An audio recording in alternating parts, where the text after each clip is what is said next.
Bonjour et bienvenue pour l'histoire d'une nouvelle chanson.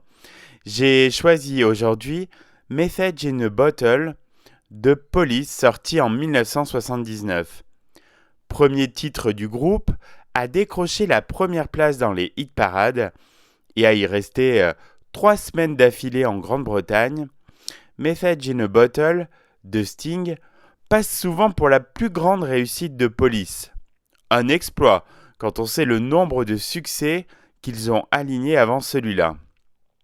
Sting avait depuis quelques mois le riff en tête quand l'inspiration l'a caressé de son aile et aidé à terminer la chanson.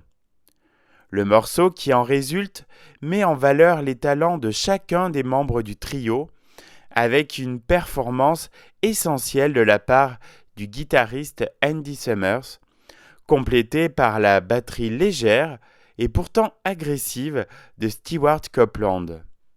Les paroles de Sting font allusion aux souffrances de l'isolement, en prenant pour métaphore centrale l'image d'une île perdue dans l'océan. La solitude me fait mal, a reconnu un jour le chanteur, mais je m'en sers pour me glorifier. Ce n'était ni la première ni la dernière fois que Sting abordait un tel sujet.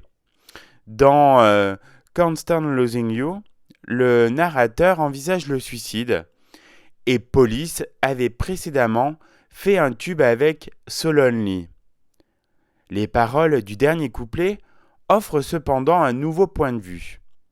Je me suis réveillé ce matin et je n'en ai pas cru mes yeux. 100 milliards de bouteilles échouées sur la grève. Il semble que je ne sois pas seul à être seul. 100 milliards de naufragés qui cherchent un foyer. Malgré le caractère sinistre du sujet, l'énergie de ce morceau et son côté chant qu'on entonne dans les stades lui donnent un dynamisme qui l'élève au-dessus de l'apitoiement sur sa petite personne. Comme l'a dit Andy Summers, ça a toujours été la chanson que je préfère jouer en live, le meilleur titre que nous ayons enregistré et probablement le préféré des fans avant même Every Breath You Take.